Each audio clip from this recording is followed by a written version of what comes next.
आज के इस अंक में आप लोगों को समांतर श्रेणी का परिचय देंगे और उस पे आधारित कुछ प्रश्नों का सॉल्यूशन भी देंगे। जैसे कि मैंने हेडिंग दे रखे समांतर श्रेणी अर्थमेटिक प्रोग्रेशन। यह अध्ययन बिहार विद्यालय परीक्षा समिति द्वारा जो 10th का एग्जाम आयोजित होता है उसमें क्लास 10th के अंतर्गत आते हैं। वैसे बहुत सारे ऐसे भी बोर्ड हैं जिसमें 9th में भी पढ़ाया जाता है, लेकिन जहां पे मैंने पढ़ा रहा वहां पे क्लास 10th में ये आता है। तो इसका सबसे पहले मैं आज के इस अंक में क्या है हेडिंग दी है तो देंगे समांतर श्रेणी का परिभाषा एवं क्रम, यानी कि समांतर श्रेणी किस तरह के श्रेणी को हम समांतर श्रेणी के अंतर्गत रखते हैं ये बताएंगे। फिर उसके कुछ पार्ट हैं जो किस तरह से उसमें प्रश्न होते हैं उसके बारे में भी कुछ बताएंगे। जैसे कि पहला है एपी का क्रमागत पद प्राप्त होने पर प्रथम पद और सर्वांतर कॉमन डिफरेंस ज्ञात करने पर आधारित प्रश्न। फिर संख्या का दिया गया प्रतिरूप एपी में है या नहीं पर आधारित प्रश्न। फिर संख्या का दिया गया पद प्रतिरूप ये तो बता ही दिए। जब एपी का प्रथम पद एवं सर्वांतर दिया हो तो क्रमागत पद लिखने पर आधारित प्रश्न। इसी तरह से अन्य टाइप इसका है। कुल मिलाकर के 5-6 भागों में इसको हम बांटे हैं और इसे हम अभी बताएंगे। तो सबसे पहले समांतर श्रेणी का परिभाषा एवं क्रम। तो ऐसे क्रम जिसमें पदों के बीच का अंतर समान हो उसे हम समांतर श्रेणी में कहते हैं। सम अंतर, इस तरह से यदि आप देखिए तो समांतर सम अंतर, सम मतलब बराबर, और जब पदों के बीच का अंतर समान हो बराबर हो तो उसे समांतर, ऐसे श्रेणी को समांतर श्रेणी कहते हैं। जैसे कि मैंने यहां लिख रहा है 4, 7, 10, 13, इस तरह से क्रम यदि आगे तक जा रहे हैं तो यह समांतर श्रेणी में है या नहीं, इसे हम समांतर श्रेणी में कहेंगे या नहीं। तो 4 से यदि 7 के बीच जाइए तो अंतर 3 मिलेगा। फिर 7 से 10 जाइए तो फिर अंतर 3 मिलेगा। 10 से 13 जाइए तो फिर अंतर कितना मिल रहा है, 3 मिल रहा है। तो इस तरह से जब भी कोई क्रम मुझे कभी पता हो मिलेगा तो हम कहेंगे कि यह समांतर श्रेणी में है, क्योंकि हर एक पदों के बीच का अंतर जो है वो समान है। तो यदि कोई मुझसे पूछता है कि समांतर श्रेणी का परिभाषा क्या है तो हम सिंपल सी यह उन्हें कहेंगे कि जब किसी श्रेणियों में पदों के बीच का अंतर समान हो तो उसे हम समांतर श्रेणी में कहेंगे। इसका क्रम किस तरह का होगा तो जैसे कि 4, 7, 10, 13 डॉट डॉट इस तरह से लिए हैं। तो अब यदि इन सबों के बीच यदि अंतर निकाले और बराबर बराबर अंतर निकल गया तो यही इसका क्या हो जाएगा, क्रम हो जाएगा। फिर से एक बार आप परिभाषा सुन लीजिए। समांतर श्रेणी वे श्रेणी जिसमें हर एक पदों के बीच का अंतर समान हो, यानी सर्वांतर कॉमन डिफरेंस जो होता है वो यदि समान हो, कॉमन डिफरेंस यदि समान हो तो उसे हम समांतर श्रेणी में कहेंगे। कॉमन डिफरेंस निकालते हम कैसे हैं तो ये आपने देख लिया कि दूसरे पद से पहले पद को घटाए तो 3 मिले, तीसरे पद से दूसरे पद को घटाए हैं तो 3 मिला है। तो इस तरह से ही ये कॉमन डिफरेंस निकालते हैं और यदि कॉमन डिफरेंस समान रहता है तो वो समांतर श्रेणी में होते हैं। अब चलते हैं हम क्वेश्चन, इसके पॉइंट नंबर आज के इस अंक में क्या है कि पॉइंट नंबर 2 के तरफ कह रहा है एपी के क्रमागत पद प्राप्त होने पर प्रथम पद और सर्वांतर ज्ञात करने पर आधारित प्रश्न। ये आप लोगों को क्वेश्चन नंबर 3 में दिया हुआ है। क्वेश्चन नंबर 3 में मेरे पास है एनसीईआरटी का बुक है, इससे हम आपको देख करके बताएंगे ये क्वेश्चन नंबर कितने में दिया हुआ है। एपी का क्रमागत पद प्राप्त होने पर प्रथम एवं सर्वांतर ज्ञात करने पर आधारित प्रश्न। हाँ, क्वेश्चन नंबर 3 है ये। क्वेश्चन नंबर जो है 3 से है। क्वेश्चन नंबर 3 से तो देखिए इसमें दिया हुआ क्वेश्चन नंबर फर्स्ट यदि देखिए तो दिया हुआ था 3, (1, -1, -3 डॉट डॉट डॉट। इसमें कह रहा है कि प्रथम पद और सर्वांतर लिखिए। तो प्रथम पद क्या है, जो सबसे पहले है वो क्या हो जाएगा, प्रथम पद और सर्वांतर क्या, तो सर्वांतर को हम सर्वांतर यानी कॉमन डिफरेंस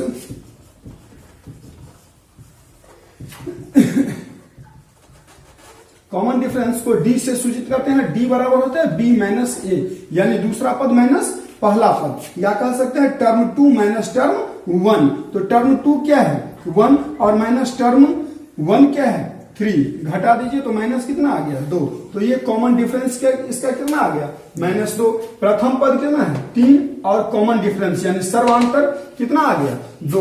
तो कह रहा है इस प्रश्न में था कि एपी के क्रमागत पद होने पर प्रथम पद और सर्वांतर ज्ञात करने पर आधारित प्रश्न। तो मैंने दिखा चुके हैं कि ये एपी था और इसमें से प्रथम पद कह रहा था ज्ञात करने के लिए और सर्वांतर। तो जो सबसे पहले होगा वो प्रथम पद और दोनों पदों के बीच का जो अंतर होगा वो सर्वांतर यानी कॉमन डिफरेंस होगा जो निकाल चुके हैं। तो ये क्वेश्चन नंबर आपको 3 में मिलेगा आपके एक्सरसाइज 5.1 में। एक्सरसाइज कितने में 5.1 में मैंने एक प्रश्न को हल कर दिया है।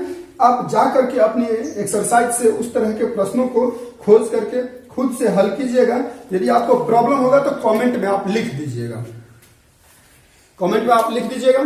फिर चलते हैं पॉइंट नंबर 3 की ओर। संख्या का दिया गया प्रतिरूप एपी में है या नहीं ज्ञात करने पर आधारित प्रश्न। यानी कोई एपी यदि आपको देता है तो क्या वह एपी में है या नहीं, ये आप ज्ञात करके यदि कहेगा बताने के लिए तो सिंपल सी बात है।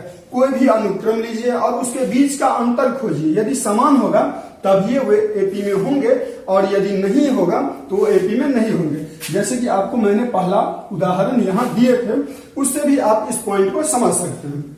जैसे कि मान लीजिए ये अनुक्रम मुझे दिया हुआ है, यदि यहाँ पे ये जो अंतर निकला है ये यदि समान नहीं होता, यदि बराबर नहीं होता तो वो एपी में नहीं होंगे। इसके परिभाषा से ही आपको पता चल जाएगा कि ये एपी में होंगे या नहीं। परिभाषा के साथ ये क्रम आपको दिए थे और ये क्रमों के बीच का अंतर यदि समान आ रहा है तो एपी में है और समान यदि नहीं आएगा तो एपी में नहीं होगा। तो इस तरह के प्रश्न आपको क्वेश्चन नंबर कितने में मिलेंगे 4 में। वो कितने एक्सरसाइज 5.1 में, जो आप जाकर के वहां से खुद से बनाइए। यदि आपको कोई प्रॉब्लम होगा तो मेरे वीडियो के कमेंट में आप जरूर लिखिए, हम फिर से आपको सहायता करेंगे। जब एपी का प्रथम पद एवं समांतर दिया हो तो क्रमागत पद लिखने पर आधारित प्रश्न। देखिए एपी का क्रम किस तरह से चलता है। तो प्रथम पद अब दूसरे पद पे जाने के लिए प्रथम पद प्लस सर्वांतर होता है। फिर तीसरे पद में जाने के लिए आपको लिखना पड़ेगा दूसरे पद प्लस सर्वांतर। या इस तरह के क्रमों को हम इस तरह से लिखते हैं ए प्लस डी, ए प्लस 2d, सॉरी एक मिनट, देखिए प्रथम पद के को ए मानते हैं तो ए देखिए, दूसरे पद के लिए हम लिखेंगे ए प्लस डी, तीसरे पद के लिए लिखेंगे ए प्लस 2d, चौथे पद के लिए लिखेंगे ए प्लस 3d। यानी कुछ आगे जब चलिएगा तो हम आपको एक सूत्र बताएंगे, यानी समांतर सदी के अंतर्गत 2 सूत्र पढ़ना है, ए एन और एस एन। वो ए एन क्या है और एस एन क्या है ये बताएंगे। वहीं पे ये सूत्र, वहीं से ये सूत्र ए एन से ही निकल करके ये सूत्र आता है जो आपको वहां जाकर के हम बताएंगे। फिलहाल आप ये जानिए जो ए है उसमें डी जोड़ेंगे तो दूसरा पद आएगा, फिर दूसरा पद में फिर डी जोड़ेंगे तो तीसरा पद आएगा। तो जैसे मान लीजिए कि पहला पद ए था, दूसरा पद ए प्लस डी है, तीसरा पद में यदि हम फिर डी जोड़ेंगे तो ए प्लस डी तो था ही और फिर डी जोड़ेंगे तो ए प्लस 2d हो जाएगा। ए प्लस कितना हो जाएगा 2d, तो वही यहां पे लिख दिए। फिर इसमें फिर डी जोड़ेंगे तो ए प्लस 2d या प्लस डी तो कितना हो जाएगा 3d। तो इस तरह से इसका क्रम चलता है।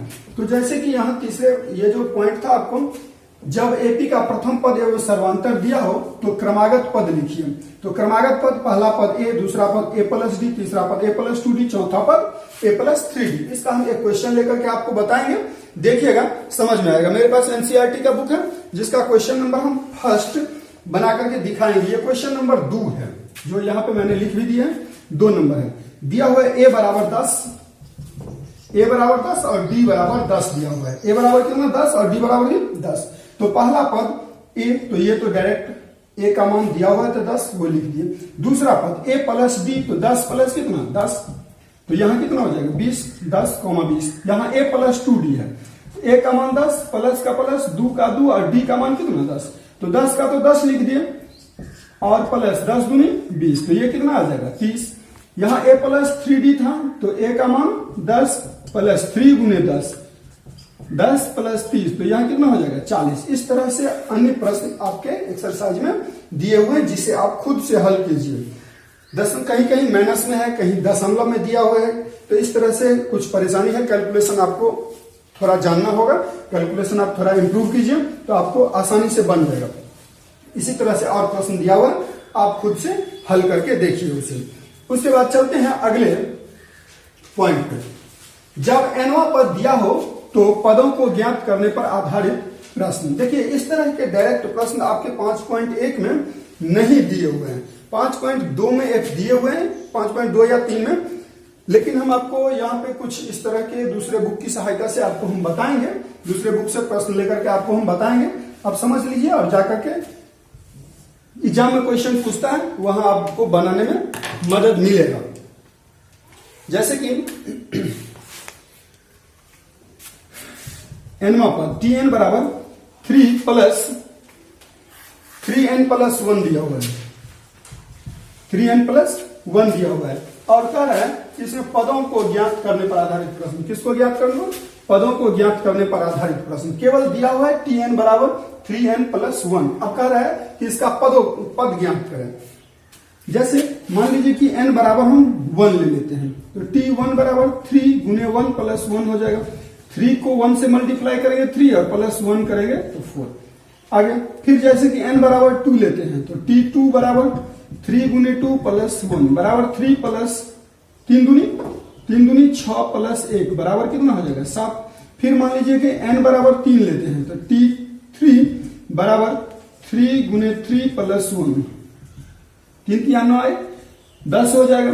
तो इस तरह से देखिए 4 है 7 है 10 है तो सबों के बीच का अंतर भी 3 आ रहा है। 4 7 3 आ गए, फिर 7 3 10 तो अंतर भी 3 है। तो इस तरह से पद कितना हो गया, यानी एपी का क्रम कितना हो गया 3 7 10। इस तरह से इसका क्रम बन गया। तो इस तरह से यदि आपको कहीं पे मिलेगा, इस तरह से कुछ दिया हुआ होगा और कहेगा आपको कि आप क्रम बताइए, यानी एपी बताइए जो इसका क्या है, इसका क्रम कितना है, या पदों को पद कहेगा आपको ज्ञात करने के लिए, तो आप सिंपल सी n का मान ले लीजिएगा 1, फिर 2 लीजिएगा, फिर 3 लीजिएगा और इस तरह से n के जगह पे जहां पे n है वहां पे आप रख करके और उसे हल कर दीजिएगा। जो पद आएगा यानी जो भी टर्म आपको प्राप्त होगा वही आपके पद यानी टर्म प्राप्त होंगे और उसे एपी के फॉर्म में आप आराम से लिख दीजिएगा, वही आपका सॉल्यूशन होगा।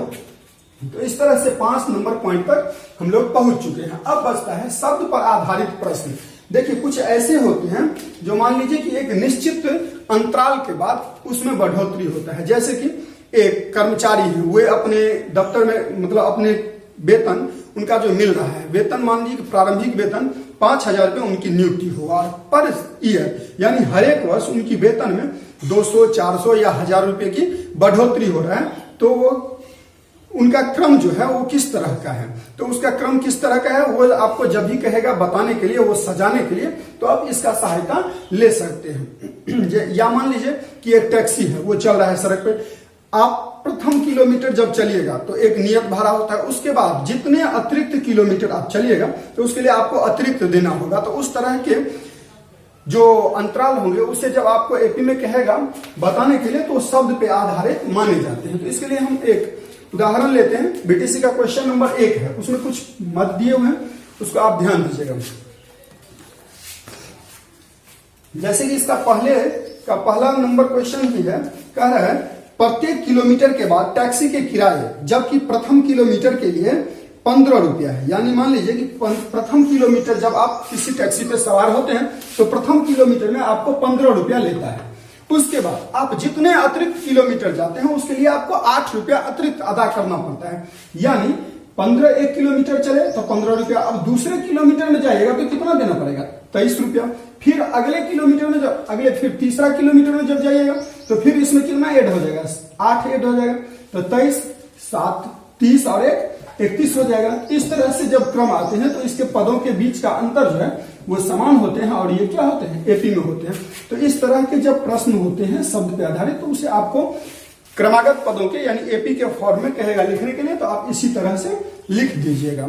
कभी कभी क्या होता है कि आपको दिया हुआ रहता है कि चक्रवृद्धि दर से दिया हुआ रहता है और कहता है कि कुछ निश्चित वर्षों में इसका ब्याज बढ़ रहा है या एक निश्चित दर से चक्रवृद्धि ब्याज के स्थिति में यह एपी में होगा या नहीं। तो सामान्यतः ये मान लिया कि चक्रवृद्धि ब्याज मूलधन प्लस ब्याज होता है, फिर उस पे ब्याज लगता है, फिर उस पे ब्याज लगता है। तो इस तरह के क्रम जो होते हैं वो सामान्यतः एपी में नहीं होते हैं, क्योंकि समान सबों के बीच का अंतर जो होता है वो उस स्थिति में समान नहीं होता, क्योंकि मूलधन में ब्याज जुड़ता है, फिर उसमें क्या होता है कि मतलब उस पे ब्याज लगता है, फिर उस जो मूलधन प्लस ब्याज था उस पर फिर ब्याज हम ऐड करते हैं। तो इस तरह के क्रम एपी में सामान्यतः नहीं होते हैं, जो आपके प्रश्न में दिए हुए हैं। तो आप वहां से देख करके उसे हल कीजिए। समझ में नहीं आया तो मेरे कमेंट में लिखिए, हम आपको फिर से देंगे। तो आज के लिए इतना ही। कल फिर हम अगले वीडियो लेकर के आएंगे जिसमें 5.2 पर आधारित, जैसे कि एएन पे आधारित प्रश्न जो है, जो आपका मेजर यूनिट मतलब सबसे मेन पॉइंट जो है जिसपे सबसे ज्यादा प्रश्न पूछे जाते हैं, वे आपको हम कल बताएंगे पार्ट 2 में। ये समांतर श्रेणी पार्ट 1 है, जिसमें आप आज आपको हम परिभाषा एवं क्रम के बारे में बताएं और कुछ विभिन्न पॉइंट थे जो आपके एक्सरसाइज से डायरेक्ट रिलेटेड थे, जो मैंने बताया है। आप इसे जाकर के देखिए, अच्छे से समझिए। नहीं समझ में आए तो आप मुझे बताइए। आपको यदि इस एक्सरसाइज 5.1 में यदि कोई प्रॉब्लम होता है तो आप मेरे व्हाट्सएप नंबर जो है उस पर आप क्वेश्चन भेज सकते हैं। आपको हम हरसक प्रयास करेंगे कि आपको हम सॉल्यूशन देंगे। यदि आपको पूछना होगा तो आप मेरे व्हाट्सएप नंबर पे पूछ सकते हैं। 9525 90 32 75 मेरा व्हाट्सएप नंबर है। 9525 90 32 75। इस पे आप मुझे मैसेज कर सकते हैं कि मुझे ये प्रश्न नहीं बन रहा है, आपने इसमें क्या बता दिया, मुझे समझ में नहीं आया। तो आपको हम नोट बना करके लिख करके आपको भेजेंगे, या मुझे लगेगा कि इस वीडियो बनाना जरूरी है तो हम फिर से वीडियो बना करके ही आपको भेजेंगे। वैसे मेरे यूट्यूब चैनल पे एपी से रिलेटेड बहुत सारे इस चैप्टर से रिलेटेड और अन्य वीडियो पहले से है, वहां पे आप जाकर के देख सकते हैं, जो आपको ये क्वेश्चन बनाने में सहायता करेगा। तो आज के लिए इतना ही। आप बने रहिए मेरे चैनल के साथ।